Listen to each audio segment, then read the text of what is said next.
Hello everyone, সবাই কেমন আছো? আশা করছি সবাই খুব ভালো আছো। আমিও খুব ভালো আছি। আমার সম্বলপুরে প্রথম নিমন্ত্রণ বাড়ি, মানে পূজা বাড়ি। ওই দিন হনুমান যে পুজো হয়েছিল, আমাদের নিমন্ত্রণ করেছিল পিকুলদের বাড়িতে, বাসন্তী নিবাস। আমরা এখানে রোজ ফুল আনতে আসি সকালবেলা।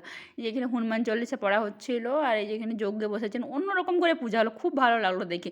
অনেক মানুষের আগমন ছিল, সমস্ত বেশিরভাগ মহিলাই বসেছিল। আমরা ওদিকে বসেছিলাম, ওইটা ভিডিও ক্লিপ তেমনভাবে নেওয়া হয়নি। এই যে দেখছো, এই সাইডে খুব ভালো গান করেছিল।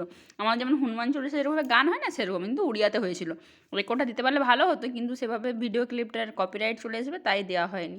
এই যে দীপবাবু আর আমি করে এসেছিলাম, ঠাকুরটা প্রণাম করে নিলাম। তারপরে যে একটু যেতে হনুমান চল্লিশা যে তিলকটা আছে না, ওটা আমাদেরকে দিয়েছিল, আর হনুমান চল্লিশার বইটাও দিয়েছিল পড়ার জন্য। হিন্দিতে লেখা ছিল, হিন্দিতে আমি ভালোভাবে পড়তে পারি না, বলতে পারি কিন্তু পড়তে পারি। যে সবাই মন দিয়ে পড়ছিল হনুমান চল্লিশা বই, ওগুলো সব উড়িয়াতে লেখা ছিল আর কি। তারপর সব শেষে এই যে লাঞ্চ করলাম, এই যে উড়িষ্যা সম্বলপুরের স্পেশাল মেনু খেয়ে আজকে দিনটা শেষ করলাম।